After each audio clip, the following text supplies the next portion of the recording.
ओम नमो भगवते वासुदेवाय। जय श्री राधे कृष्ण मित्रों।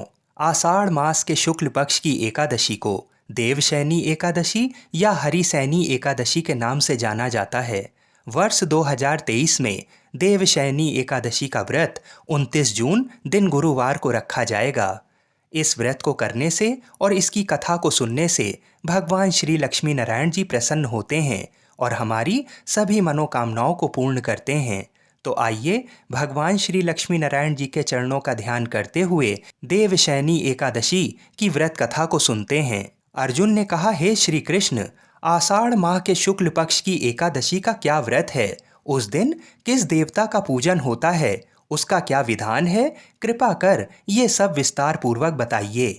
तब भगवान श्री कृष्ण जी ने कहा, हे धनुर्धर, एक बार नारद जी ने ब्रह्मा जी से यही प्रश्न पूछा था। तब ब्रह्मा जी ने कहा कि नारद, तुमने कलयुग में प्राणी मात्र के उद्धार के लिए सबसे श्रेष्ठ प्रश्न पूछा है, क्योंकि एकादशी का व्रत सब व्रतों में उत्तम होता है। इसके व्रत से सभी पाप नष्ट हो जाते हैं। इस एकादशी का नाम देवशैनी एकादशी है। ये व्रत करने से भगवान विष्णु प्रसन्न होते हैं। इस संबंध में मैं तुम्हें एक पौराणिक कथा सुनाता हूँ, उसे ध्यानपूर्वक श्रवण करो। मानधाता नाम का एक सूर्यवंशी राजा था। वह सत्यवादी, महान तपस्वी और चक्रवर्ती था। वह अपनी प्रजा का पालन संतान की तरह करता था। उसकी सारी प्रजा धन धान्य से परिपूर्ण थी और सुखपूर्वक जीवन यापन कर रही थी। उसके राज्य में कभी अकाल नहीं पड़ता था, कभी किसी प्रकार की प्राकृतिक आपदा भी नहीं आती थी। परंतु ना जाने उससे देव क्यों रुष्ट हो गए। ना मालूम राजा से क्या भूल हो गई कि एक बार उसके राज्य में जबरदस्त अकाल पड़ गया और प्रजा अन्न की कमी के कारण अत्यंत दुखी रहने लगी। राज्य में यज्ञ होने बंद हो गए। अकाल से पीड़ित प्रजा एक दिन दुखी होकर राजा के पास जाकर प्रार्थना करने लगी और बोली, हे राजन, समस्त संसार की सृष्टि का मुख्य आधार वर्षा है। इस वर्षा के अभाव से राज्य में अकाल पड़ गया है और अकाल से प्रजा मर रही है।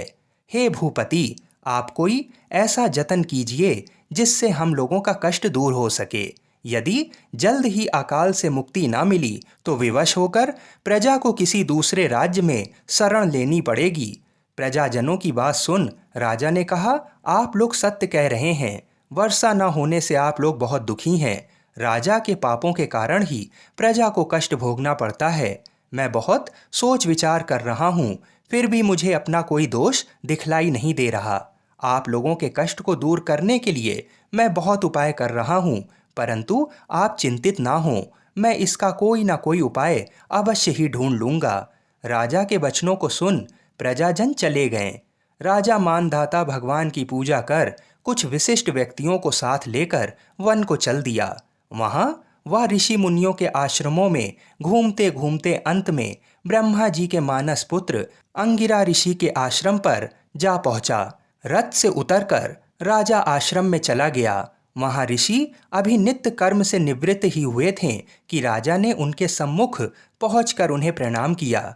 ऋषि ने राजा को आशीर्वाद दिया और फिर पूछा, हे राजन, आप इस स्थान पर किस प्रयोजन से पधारे हैं, सो कहिए। राजा ने कहा, हे महर्षि, मेरे राज्य में 3 वर्ष से वर्षा नहीं हो रही है।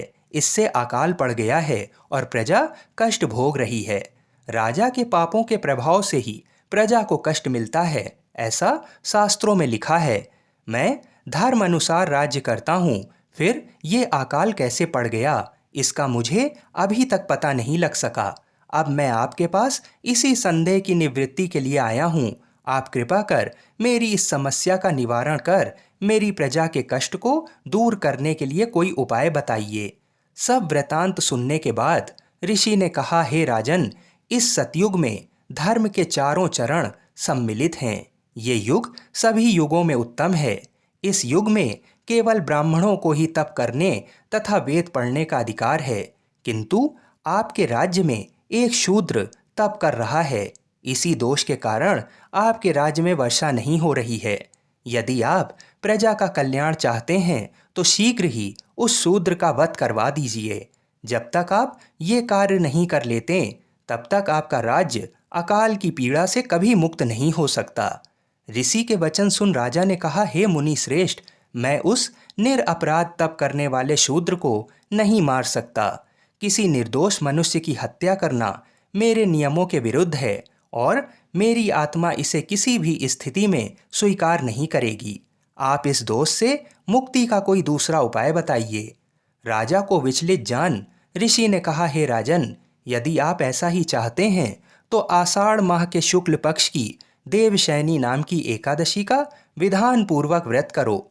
इस व्रत के प्रभाव से तुम्हारे राज्य में वर्षा अवश्य होगी और प्रजा भी पूर्व की भांति सुखी हो जाएगी, क्योंकि इस एकादशी का व्रत सिद्धियों को देने वाला है और कष्टों से मुक्त करने वाला है। ऋषि के इन वचनों को सुनकर राजा अपने नगर वापस आ गया और विधान पूर्वक देवशयनी एकादशी का व्रत किया। इस व्रत के प्रभाव से राज्य में अच्छी वर्षा हुई और प्रजा को अकाल से मुक्ति मिली। इस एकादशी का दूसरा नाम पद्मा एकादशी भी है। इस व्रत को करने से भगवान विष्णु प्रसन्न होते हैं, अतः मोक्ष की इच्छा रखने वाले मनुष्यों को इस एकादशी का व्रत करना चाहिए। चातुर्मास भी इसी एकादशी के दिन से आरंभ हो जाता है।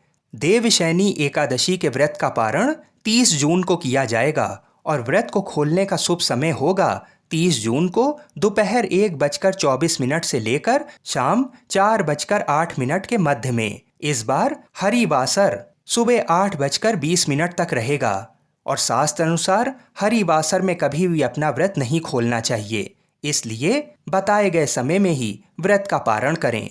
अगर किसी कारण से आप दोपहर में व्रत का पारण ना कर पा रहे हों तो सुबह 8:20 के बाद भी आप व्रत का पारण कर सकते हैं।